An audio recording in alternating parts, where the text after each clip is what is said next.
बिस्मिल्लाहिर्रहमानिर्रहीम। अस्सलाम वालेकुम स्टूडेंट्स, आप कैसे हैं? उम्मीद है आप बिल्कुल ठीक होंगे। स्टूडेंट्स, हम maths grade 6 Punjab text book board कर रहे हैं। आज हमने जो इसकी एक्सरसाइज स्टार्ट करनी है वो है रिव्यू एक्सरसाइज 10। इसके फर्स्ट 3 क्वेश्चन हम आज करेंगे। तो चलिए रिव्यू एक्सरसाइज 10 स्टार्ट करते हैं। रिव्यू एक्सरसाइज 10 को स्टार्ट करने से पहले आपसे रिक्वेस्ट करनी कि आपने मेरे चैनल को सब्सक्राइब ज़रूर करना है। मेरी वीडियो को ज़्यादा से ज़्यादा लाइक करें, शेयर करें। तो चलिए आप रिव्यू एक्सरसाइज 10 स्टार्ट करते हैं। तो स्टूडेंट्स, रिव्यू एक्सरसाइज 10 इसका क्वेश्चन नंबर 1 है। Each of the following question is followed by 4 suggested options. In each case select the correct option. इसमें उन्होंने कहा हुआ है कि क्वेश्चन नंबर 1 में कि आपको 4 जो है वो ऑप्शंस दिए हुए हैं। इनमें से आपने इसी 1 पे आपने टिक करना, जो है करेक्ट ऑप्शन होगी उस पर आपने टिक करना है। ठीक है, तो इसमें फर्स्ट पार्ट है a line has dash and points. तो इसमें आएगा डी ऑप्शन कि a line has no end points, कि लाइन का कोई एंड पॉइंट नहीं होता। लाइन जो है वो जैसे हम लोग कोई लाइन ड्रा करें तो आगे आगे हम जैसे अपनी मर्ज़ी के मुताबिक लाइन आगे आगे बढ़ाते जाते हैं, इसलिए उसका कोई एंड पॉइंट नहीं होता। ठीक है, इसलिए हम डी ऑप्शन पे जो है वो टिक करेंगे। सेकंड पार्ट है आरी हैज़ डैश स्टार्टिंग पॉइंट्स। तो इसमें आएगा आरी हैज़ 1 स्टार्टिंग पॉइंट, यानी कि रे का जो है वो 1 स्टार्टिंग पॉइंट होता है। ये देखिए, जैसे ये देखिए रे इसको कहते हैं, ये इसका पॉइंट। ठीक है, इसका स्टार्टिंग पॉइंट जो है वो 1 नहीं होता है। ठीक है, अब थर्ड है a line segment has dash and points. तो लाइन सेगमेंट में एंड पॉइंट कितने होते हैं, उसमें बी भी हम टिक करेंगे 2। A line segment has 2 end points. Fourth part है the basic angle in the construction of geometry is. हम सी पे टिक करेंगे 60 डिग्री। यानी ज्योमेट्री में वो कह रहे हैं कि जब भी हम कोई एंगल हमने स्टार्ट करना होता है, बनाना होता है कोई सा भी एंगल, तो सबसे पहले हम 60 डिग्री का एंगल बनाते हैं। ठीक है, तो इसलिए आपने सी पे टिक करना है। और नंबर 5 है the angle which can not be constructed using compass. इसमें हम कंपास को जो होते हैं वो इस्तेमाल करते हुए हम कौन सा एंगल जो है वो कंस्ट्रक्ट जो है वो नहीं कर सकते कंपास की मदद से। तो इसमें आगे सी भी टिक करेंगे 56 डिग्री का जो एंगल है ये हम कंपास की मदद से नहीं बना सकते। अब नेक्स्ट है 6 part and cross shape having 3 straight edges and 3 angles is called. यानी कि वो शेप जिसके 3 स्ट्रेट एड्स और 3 एंगल्स होते हैं इसको हम क्या कहते हैं, और सी पे टिक करेंगे, ये इसको कहते हैं हम ट्रायंगल। अब नेक्स्ट 7 पार्ट है the right angle triangle the largest side is called. यानी कि कोई ट्रायंगल है, उसके जो राइट साइड पे जो एंगल बना होता है तो उसके जो लार्जेस्ट साइड है उसको हम क्या कहेंगे हाइपोटेनियस। जैसे ये देखिए ये ट्रायंगल है। ठीक है, इसमें जो राइट एंगल आपको पता है 90 डिग्री है, और इस में ये जो लार्जेस्ट लाइन है इसको आपने क्या कहना है हाइपोटेनियस। ठीक है, इस पर आपने ठीक करना है। अब नेक्स्ट 8 पार्ट है in equilateral triangle the sum of lengths of any 2 sides dash the third side. Equilateral triangle में जो है वो कोई सी भी 2 साइड्स की जो सम की जो लेंथ्स होती हैं वो क्या होती हैं, इस पर सी पे टिक करेंगे greater than the third side, यानी थर्ड साइड की निस्बत ये ग्रेट होती हैं। ठीक है, एनी 2 साइड्स ग्रेटर दैन पे हम टिक करेंगे। आई एक्स यानी कि 9 part right bisector intersects the line at an angle of. यानी कि राइट बाइसेक्टर जो है वो लाइन को इंटरसेक्ट करता है किस एंगल पे 90 डिग्री। ठीक, सी पे टिक करेंगे। The sum of interior angles in a triangle is always equal to. यानी कि एक ट्रायंगल है उसके जो इंटीरियर एंगल्स होते हैं उसकी सम वो किसकी इक्वल होती है, वो सी पे टिक करेंगे 180 डिग्री की। और the sum of exterior angles of a triangle is always equal to, और कोई एंगल है उसकी एक्सटीरियर एंगल्स जो होते हैं उनकी सम जो है किसकी इक्वल होती है, तो हम डी पे टिक करेंगे 360 डिग्री। ठीक है, इसके साथ ही हमारा क्वेश्चन नंबर 1 कंप्लीट हो गया। अब हम क्वेश्चन नंबर 2 की तरफ चलते हैं। क्वेश्चन नंबर 2 में इन्होंने कहा कि डिफाइन द फॉलोइंग, इनमें जो आपको इन्होंने दिए हुए इनको हमने डिफाइन करना है। ठीक है, और इसमें सबसे पहले फर्स्ट नंबर पे है लाइन, तो इधर हम आएंगे पेज नंबर 58 में। इसमें लाइन को डिफाइन करना, a line is series of points having no end point and it extends in both direction. ये लाइन जो है वो is a series of points की जो है वो ये सीरीज़ होती है और इसका कोई एंड पॉइंट नहीं होता, और इसको हम किसी भी डायरेक्शन में हम and it extends in both directions, यानी कि दोनों साइड्स की जो डायरेक्शन है इसको हम एक्सटेंड्स कर सकते हैं लाइन, यानी कि जो लाइन होती है उसको हम इधर से भी बढ़ा सकते हैं इधर से भी। ठीक है, अब सेकंड पार्ट है। सेकंड पार्ट में किसको डिफाइन करना है? सेकंड पार्ट में है लाइन सेगमेंट। इसमें हम लिखेंगे अ line segment is a part of line that is bounded by two distant and points.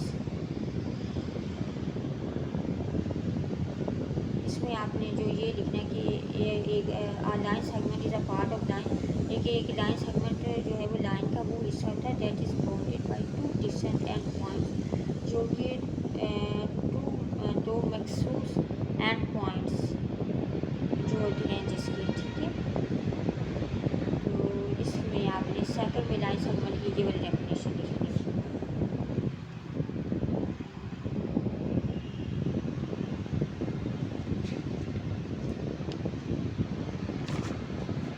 अब थर्ड पे है रे।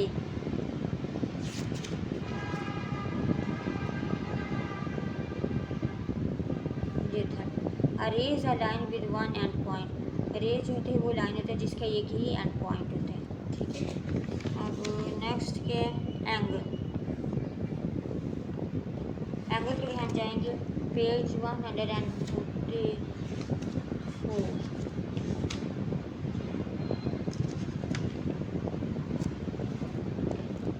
एंगल को हमने किस तरह डिफाइन करना है? An angle refers to the space between two surfaces or intersecting lines at the point where they meet. ठीक है, इसमें आपने ये लिखना है। अब नेक्स्ट है एक्यूट एंगल नंबर 5। ये नंबर 5 में N angle which is less than 90 degree is called an acute angle. वो एंगल जो कि 90 डिग्री से कम होता है उसको एक्यूट एंगल कहते हैं। अब नेक्स्ट हमारे पास क्या है? ऑब्ट्यूज एंगल, इसको हमने करना डिफाइन। तो N angle which is greater than 90 is called an obtuse angle, यानी कि वो एंगल जो 90 डिग्री से जो है वो ग्रेटर होता है उसको ऑब्ट्यूज एंगल कहते हैं। ठीक है, उसके बाद नेक्स्ट हमारे पास क्या है? Right angle. राइट एंगल को हमने डिफाइन करना है। कौन सा पार्ट है? 7 पार्ट। तो इसमें हमने लिखना है an angle which is equal to 90 degree is called right angle. वो एंगल जो 90 डिग्री के इक्वल होता है उसको हम राइट एंगल कहते हैं। ठीक है, 7 के बाद अब 8 पार्ट है। 8 पार्ट में स्केलियन ट्रायंगल का क्या है कि इसको डिफाइन करें। 8 पार्ट, तो ये 8 पार्ट है। इसमें आपने ये लिखना है a triangle of which all 3 sides are different in length is called scalene triangle. यानी कि स्केलियन ट्रायंगल वो होती है जिसमें जो होते हैं ऑल 3 साइड जो होती है उनकी लेंथ जो होती है वो डिफरेंट होती है। ठीक है, इसमें आपने ये लिखना है। इसके बाद है 9 पार्ट के हैं कम्प्लीमेंट्री एंगल्स। ठीक है, कम्प्लीमेंट्री एंगल्स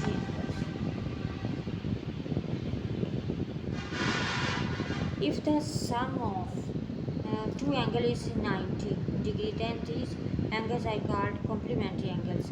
यानी कि कॉम्प्लीमेंट्री एंगल्स होते हैं जिनकी सम जो है वो 90 डिग्री तक होती है, ठीक है। इसको हम कॉम्प्लीमेंट्री एंगल्स कहते हैं। अब 10 हमारे पास क्या है, रिफ्लेक्स एंगल, ठीक है। रिफ्लेक्स एंगल में हमने लिखना है, क्या डिफाइन करना है। रिफ्लेक्स एंगल में हम लिखेंगे N angle which is greater than 180 but less than 360 is called a reflex angle. वो एंगल जो 180 डिग्री से ग्रेटर होता है और 360 डिग्री से लेस होता है उसको हम रिफ्लेक्स एंगल कहते हैं, ठीक है। इस तरह हमारे जो है वो क्वेश्चन नंबर 2 भी जो है वो कंप्लीट हो गया। अब हम क्वेश्चन नंबर 3 की तरफ चलते हैं। क्वेश्चन नंबर 3 में draw the perpendicular to the following lines at given point. इसमें ये आपको लाइंस दी हुई, इस पर जो पॉइंट दी हुई जहाँ से आपने परपेंडिकुलर जो है वो ड्रॉ करना है, ठीक है। तो ये 3 पार्ट्स दिए हुए हैं, तो चलिए इस क्वेश्चन को भी सॉल्व करते हैं।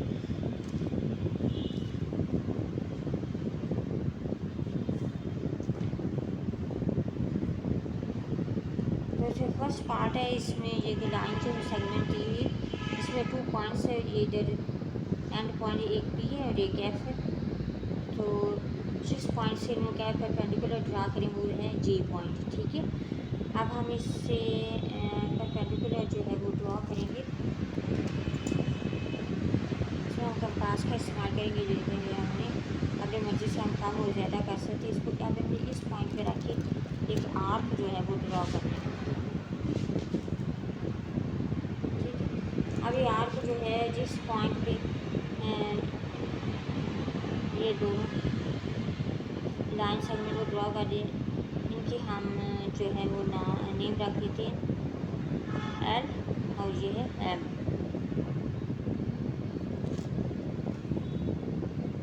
अब हमने क्या करना है, परपेंडिकुलर ड्रॉ करने के लिए अब एम पॉइंट पे रख के हम एक जो है वो आर्क लगाएंगे और एक एल पॉइंट पे रखेंगे, ठीक है। अब हमने क्या करना है, ये दोनों आर के जिस पॉइंट पे कट कर रही है वहाँ पे हमने ऐसे पॉइंट लगाना है। अब हमने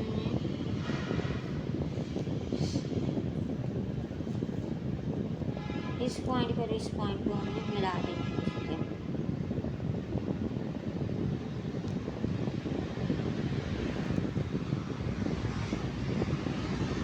उनके नाम रख देते हैं एल और ये एम। सॉरी एल एम तो हमने पहले लिखा होगा, इनके हम कोई और नाम रखते हैं। इनको हम एक्स और वाई का नेम दें, ठीक है, एक्स और वाई, ठीक है।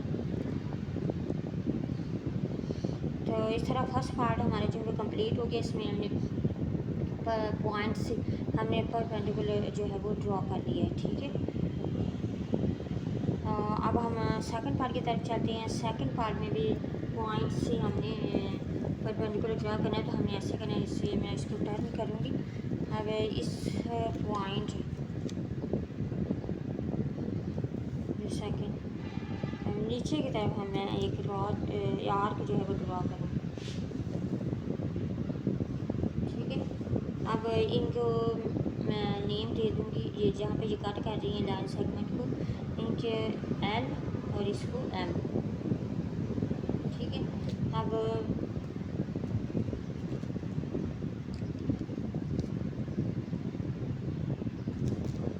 हमने क्या करना है कि अब एम पॉइंट से हमने एक ड्रॉ करनी आर और एक एल पॉइंट। अब ये दोनों आके एक दूसरे में जहाँ पे कट करी वहाँ पे ऐसे हम पॉइंट लिखेंगे और इन इस पॉइंट के साथ हम इसको जो है मिला देंगे,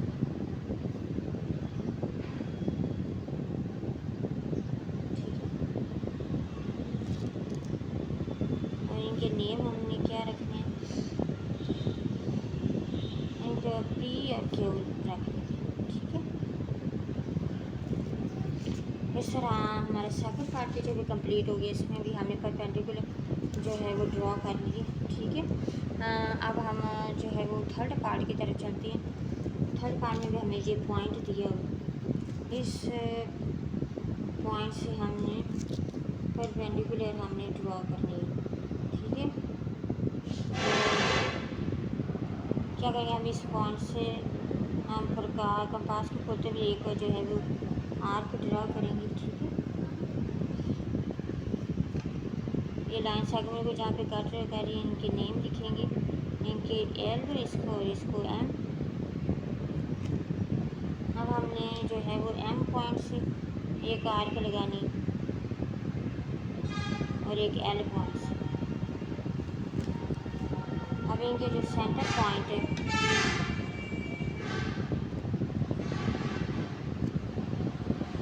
ये वो, अब इस पॉइंट को और इस पॉइंट को हम मिला देंगे, इनकी ज्वाइन कर देना हमें इनको।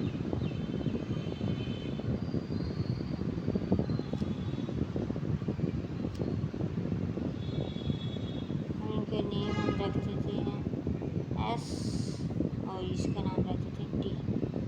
ठीक है, इस तरह हमारा जो है थर्ड पार्ट भी कंप्लीट हो गया। हमने इसके परपेंडिकुलर जो है वो हमने पॉइंट से ड्रा कर लिए। इसके साथ ही हमारा क्वेश्चन नंबर 3 जो है ये कंप्लीट हो गया। उम्मीद है कि आपको ये क्वेश्चन समझ में आ गए होंगे। आज के लिए बस इतनी फर्स्ट 3 क्वेश्चन, बाकी के हम नेक्स्ट वीडियो में अपनी करेंगे। तो अब फिर भी अगर आपको क्वेश्चन में किसी किस्म का कोई डाउट हो तो आप मुझे कमेंट कर सकते हैं। मेरी वीडियो को ज़्यादा से ज़्यादा लाइक करें, शेयर करें और मेरे चैनल को सब्सक्राइब ज़रूर कीजिएगा। अब मुझे दीजिए इजाज़त। अल्लाह हाफ़िज़।